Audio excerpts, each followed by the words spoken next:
fraternité, car elle apprend à me détacher de mon ego et que nous sommes tous des êtres humains et que nous devons tous penser à une chose, à cette volonté de fraternité. Ce n'est pas une compétition, il n'y a pas de compétition quand on parle de lettres, d'art, de science. Et je vous laisse à nouveau la parole, Firebird, c'était ma petite parenthèse. Moi, je refais aussi une petite parenthèse parce que actuellement à l'école primaire de ma fille, on a étudié Ada Lovelace, qui est à l'origine des premiers codes, du premier codage informatique, dont le nom avait été gommé, et également Florence Nightingale, qui est la première à avoir créé un graphique épidémiologique mettant en exergue que, en fait, il fallait absolument respecter l'hygiène pour éviter la prolifération des maladies. Ça aussi, on doit à des femmes, et là, pareil, on n'en avait jamais entendu parler, ou quasiment pas. Donc, voilà, merci à Firebird de remettre en lumière ces femmes d'exception. Un autre exemple, Rosalind Franklin, au travers de ses travaux justement sur la diffraction des rayons X, a permis en fait de comprendre la double hélice de l'ADN. Vous voyez, quand vous voyez l'ADN, vous voyez en fait de côté. Et après, de manière horizontale, justement, c'est la représentation qu'on s'en fait. Avant ça, on ne savait pas en fait qu'il y avait cette double hélice. Enfin, faut imaginer en fait le nombre de femmes qui ont eu cet abord-là, alors qu'à l'époque, là, on parle des années 50. Hein. Pour la plupart, elles ont pu accéder à un minimum de postes scientifiques. C'est très récent. Dans l'histoire de l'humanité, c'est extrêmement récent. L'humanité civilisée, c'est 10 000 ans. Là, on parle de 50 ans, 60 ans, 70 ans. Et malgré cette situation, il y a déjà énormément de femmes qui ont eu un impact incroyable. Donc c'est pour ça, faire en fait un distinguo entre l'homme et la femme, et d'ailleurs à l'inverse, je ne vais pas mettre la femme sur un piédestal. Non, on est égaux. Ça serait bien en fait que ça soit le cas un jour.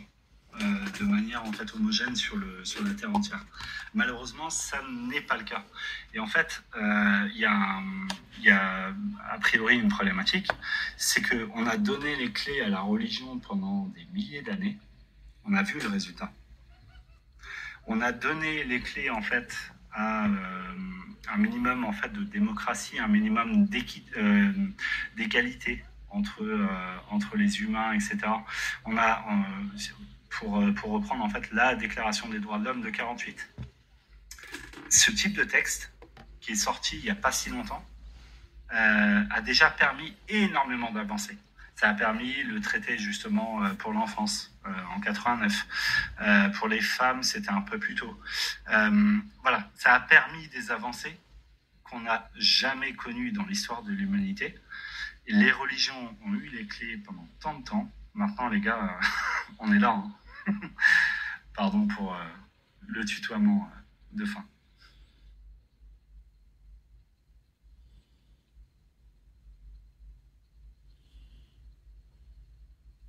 Excusez-moi, vous pouvez répéter, Firebird, vous m'entendez? Oui. Oui, donc c'est juste pour dire que toutes les informations que vous apportez sont importantes et capitales. Et là, il y a parallèle au débat du droit des enfants face aux religions, de façon inéluctable, nous avons le droit des femmes face aux religions. Là, ça rajoute au carré les problèmes que nous pouvons rencontrer quand nous abordons ce type de débat. Et maintenant, il y a monsieur Jean-Gilles qui vient d'arriver, qui souhaite peut-être s'exprimer. Et bien évidemment, vous avez toutes et tous la parole ici. Monsieur Jean-Gilles, souhaitez-vous vous exprimer? Oui, tout à fait. J'attendais patiemment. De toute façon, les deux précédents intervenants vont dans le sens pour lequel moi je milite très clairement. Et donc j'étais très intéressé par le témoignage de la dame avant, et puis aussi par les explications de Firebird. Donc voilà. Oui. Alors moi je me présente en raccourci. Je suis un militant d'abord. Orienté politiquement, un militant révolutionnaire de la cause prolétarienne, et je milite évidemment avec d'autres au sein d'un réseau qui s'appelle Plateforme Jaune contre l'endoctrinement religieux. Et justement, nous avons fait un état des lieux, alors, plusieurs publications, si vous allez sur notre site, plateformejaune.com. Alors je précise que nous ne recrutons personne, Nous ne faisons aucune adhésion, nous ne demandons rien à personne. Notre objectif, c'est de diffuser du savoir, évidemment, et de diffuser nos idées révolutionnaires. Donc voilà, ça c'est pour le petit préliminaire de présentation. Alors, on a recensé dans un article qui s'appelle La religion, la bataille perdante de l'humanité, des études en psychiatrie, en neurosciences, hein, sachant que parmi mon réseau, il se trouve que j'ai un contact qui est un psychiatre qui me donne quelques références. Après, c'est à moi de faire les recherches, hein, évidemment, hein, je ne fais pas ça tout seul. Mais voilà. Et notamment, on a recensé plusieurs études qui vont dans ce sens. Alors, je vais vous en lire une ou deux, hein, parce que je vous invite à aller consulter notre article qui est très dense, qui se lit plusieurs pages. Alors, les études sont anglo-saxonnes, souvent faites aux États-Unis. Donc, c'est en anglais, et je m'excuse par avance pour mon accent monstrueux en langue anglaise. Je le lis couramment, mais je sais très mal le parler, très mal le prononcer. Hein. Donc là, c'est une étude. Alors, toutes ces études, on peut les retrouver, hein, on les invente pas. Hein. Donc, le nom de l'auteur, c'est Nordhoff, G, 2018. Le texte The Neural Correlate of Self-Referential Processing in Religious Individuals, méta-analyse. Donc, c'est de la neuroimagerie. Alors, voilà. Ce que dit l'étude, traduit en français en raccourci, hein, de toute façon, on va pas appuyer toutes les études en détail, hein, on extrait les données les plus intéressantes. Les corrélats neuronaux du traitement autoférentiel chez les individus religieux, une méta-analyse. Donc ça, c'est l'objet de l'étude. Cette méta-analyse montre que les stimuli religieux activent de manière significative le cortex préfrontal médian. Alors après, c'est vrai que c'est une terminologie médicale que moi-même, je ne comprends pas forcément. Hein. Moi, le cortex préfrontal médian, ça ne parle pas. Mais enfin, ça permet au moins d'avoir une idée. Suggérant que la religion façonne la perception de soi en intégrant des croyances externes au cœur de l'identité. Donc, cette étude, hein, elle s'appuie la thèse d'une aliénation neurologique où l'individu ne se définit plus par sa propre réflexion, mais par un conditionnement qui le rend dépendant des structures religieuses, renforçant leur contrôle sur sa conscience. Une autre étude, alors je lis pas tout, hein, mais bon, il y a un ouvrage en français, donc là c'est Foucault en 1975, hein, Surveiller et punir, naissance de la prison, donc là c'est aux éditions Gallimard, qui est très connu en France. Donc Foucault démontre que les institutions religieuses façonnent les individus pour garantir leur obéissance, une dynamique qui s'étend aux effets cérébraux de l'endoctrinement. Alors, je lis pas tout, hein. Une autre étude, alors ça c'est très important, c'est en psychiatrie. La DSM-5, c'est vraiment un syndrome qui est très documenté, très connu, voilà. Donc une étude américaine en psychiatrie, Diagnostic and Statistical Manual of Mental Disorders, donc manuel diagnostique et statistique des troubles mentaux. Donc le référence mondiale en psychiatrie inclut des descriptions de troubles délirants où des croyances religieuses excessives peuvent être le symptôme ou un facteur aggravant. Il appuie l'idée, donc, c'est que l'endoctrinement religieux, en saturant la cognition de dogmes irrationnels, peut précipiter des désordres mentaux, transformant la voix en un vecteur de pathologie exploité pour maintenir la soumission. Voilà. Alors, je veux pas tout lire parce que sinon on y a un peu pour plusieurs, mais je vous invite à lire. Ah oui, c'est important, c'est au niveau des enfants. Je lis rapidement un petit paragraphe. Rigidité cognitive et pensée critique. L'exposition précoce à des croyances dogmatiques impose une rigidité cognitive qui compromet le développement de la pensée critique, un processus essentiel à l'analyse et l'évaluation et à la reformulation des informations. Donc les neurosciences montrent que la pensée critique repose sur le cortex préfrontal dorsolatéral. Dites-moi pas ce que c'est, parce que là, moi je ne suis pas ni médecin, ni voilà. Et chez l'enfant, cette zone est encore en maturation avec un synaptogenèse et une myélisation active jusqu'à l'adolescence. Donc l'endoctrinement religieux, en saturant cet environnement neuronal de vérité absolue, inhibe la formation, je m'arrêterai là hein, pour la lecture, de connexions flexibles favorisant des réponses automatiques plutôt que des processus réflexifs.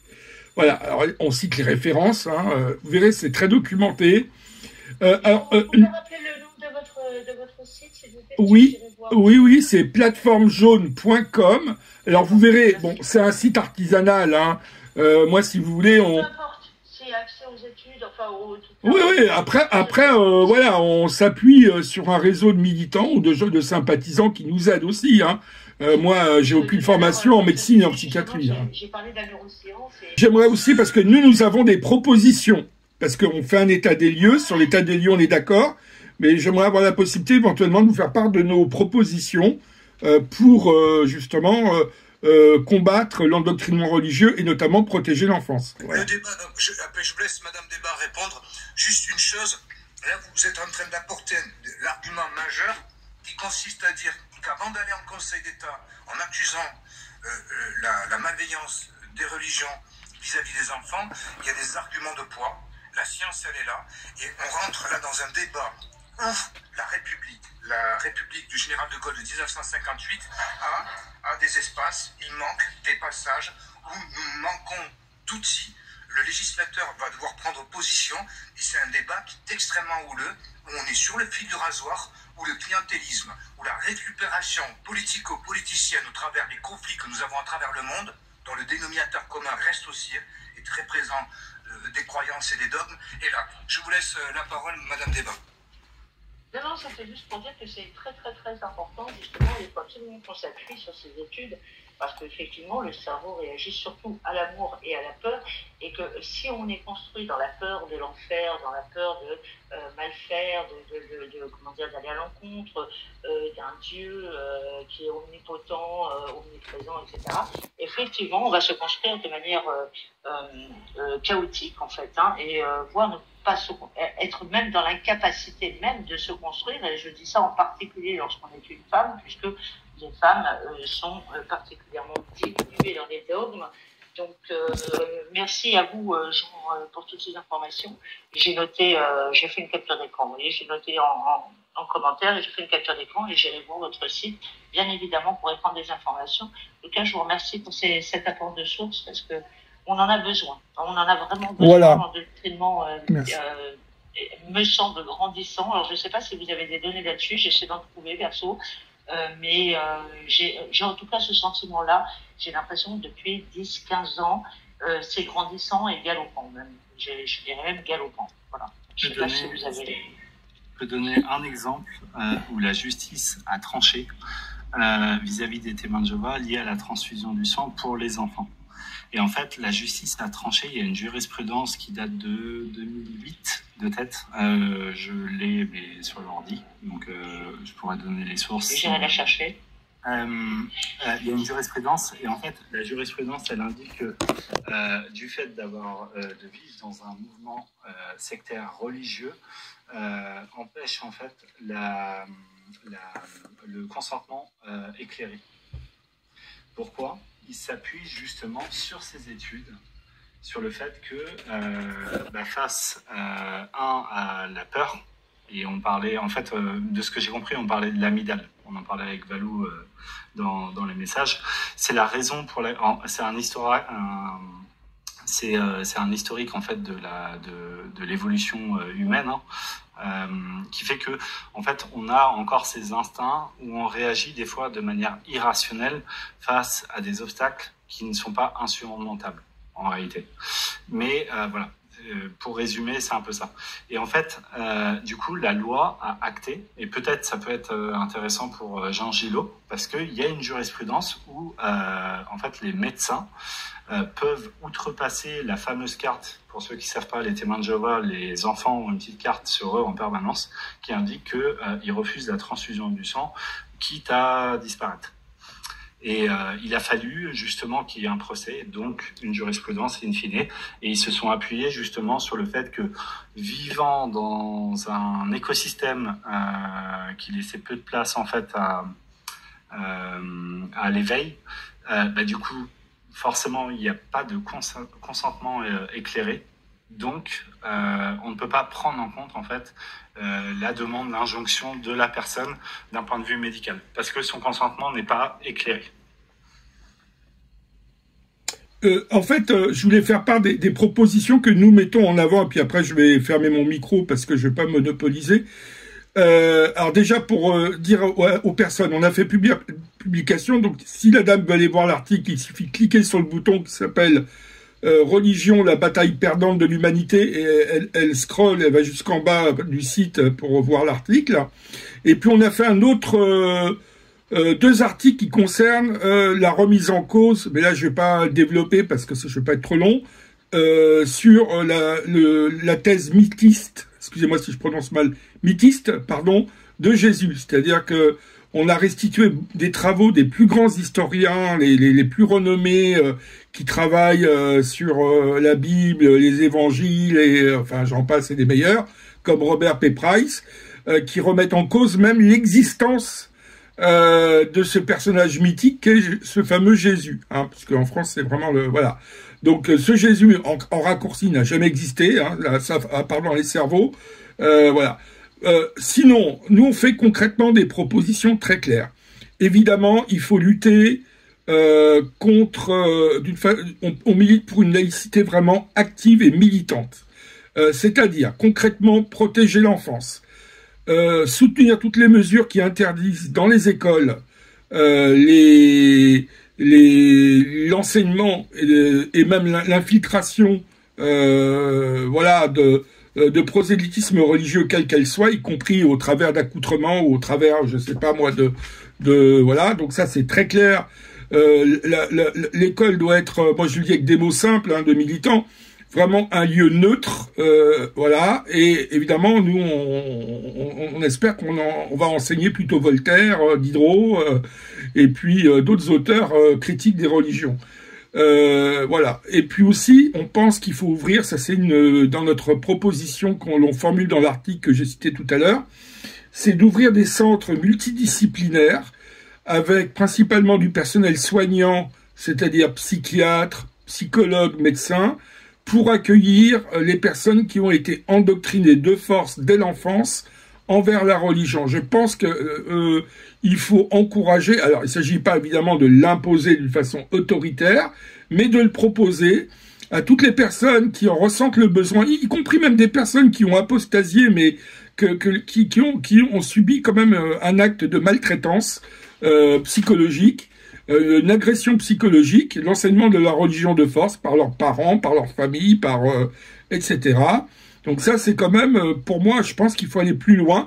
Évidemment, pour les cas les plus graves, c'est-à-dire ceux qui ont des comportements violents, qui vont même à des tentatives de meurtre ou d'intimisation. Enfin, il n'y a pas longtemps, il y a des professeurs qui sont des fois agressés dans les écoles par des élèves. Là, il faut des injonctions thérapeutiques très claires, psychiatriques, psychologiques, pour ces personnes qui ont des troubles de comportement. Voilà. Je pense aussi une autre piste. Alors, moi, c'est vrai que c'est une mesure de dictature, hein, mais voilà, moi, je suis pour quelque part la dictature du prolétariat, qui n'a rien à voir avec, évidemment, les dictatures bolcheviques, mais là, c'est un autre sujet. Je pense qu'il faut interdire et fermer toutes les institutions religieuses sectaires, même si aujourd'hui ça paraît très utopiste. Moi, je suis pour la fermeture des églises, des mosquées et de tous les lieux de culte en général, d'une façon autoritaire, très clairement, car la religion, elle tue depuis des milliers d'années, hein, voilà, elle tue encore aujourd'hui, malheureusement, dans beaucoup de pays du monde, que ce soit en Corée du Nord ou en Afghanistan et en Iran, etc.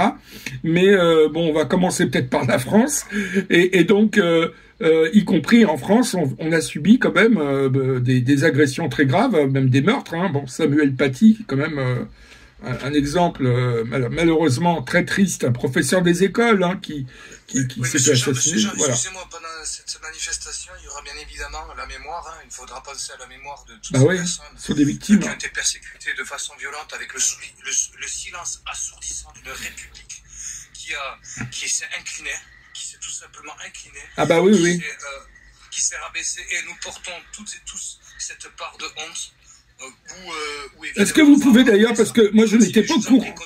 Oui, si vous pouvez me dire ensuite, justement, parce que je n'étais pas au courant de cette manifestation, donc peut-être si vous pourrez répéter où elle a lieu, etc. Mais en tout cas, voilà, je pense qu'il faut vraiment aujourd'hui considérer les grands dogmes qui sont majoritaires, hein, le christianisme, les sectes catholiques, évangéliques. Ce sont des sectes qui provoquent des drames. Y compris évidemment musulmanes, etc. Je souhaitais dire un mot, et nous d'ailleurs, vous verrez si vous nous suivez sur le compte Twitter, enfin X maintenant, on polémique avec la France Insoumise, qui est pour nous une organisation bourgeoise, qui crée là c'est un peu de la politique, mais qui a des alliances douteuses avec l'extrême droite islamiste pour des raisons opportunistes, etc. Et qui vient de proposer une loi vraiment abjecte, enfin une proposition de loi, ou en tout cas une ouverture d'une discussion autour du concept fumeux de l'islamophobie. Nous rejette violemment, évidemment, ce concept d'islamophobie qui mélange le racisme et la xénophobie, c'est-à-dire le rejet des musulmans, là c'est les musulmans, avec la critique politique de l'islam. Et d'ailleurs, on a retrouvé un texte de Marx qui est très critique de l'islam. Oui. Voilà. En tout cas, bien sûr, je rappelle que la lutte contre l'église gallicane catholique, elle s'est faite pendant des centaines d'années, parce que quand les catholiques étaient au pouvoir avec l'aristocratie, elle était très violente. Hein. Souvenons-nous du massacre des Cathares, et la liste est très longue, et que la Révolution française, et notamment, a permis une explosion de colère, a exproprié l'Église, hein, et la laïcité vient de la Grande Révolution française, faut-il le rappeler. Et contrairement à ce que dit une partie de forces politiques réactionnaires, la France n'est pas une terre chrétienne. La France, c'est la France de Hébert, du père Duchesne, qui a lutté, qui a voilà, de Voltaire, etc. Bon, moi je ne suis pas nationaliste, hein, je le précise, mais en tout cas, c'est un combat centenaire contre millénaire, hein, voilà. Et rappelons que quand ils sont pas au pouvoir, ils sont très gentils, hein, les religieux, hein. Ils se présentent, on aime tout le monde, etc. Ce qui est vrai pour les chrétiens, les catholiques, etc. Enfin, l'Église, je parle des institutions, hein, voilà. Mais mais en tout cas, alors là, j'ai peut-être un petit clivage avec vous.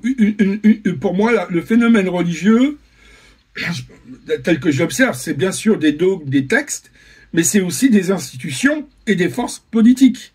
Et des forces politiques profondément réactionnaires. Alors moi, en tant que militant révolutionnaire qui est... Oui, mais le problème, voilà. Jean, Mais c'est tout, hein, voilà. Hein.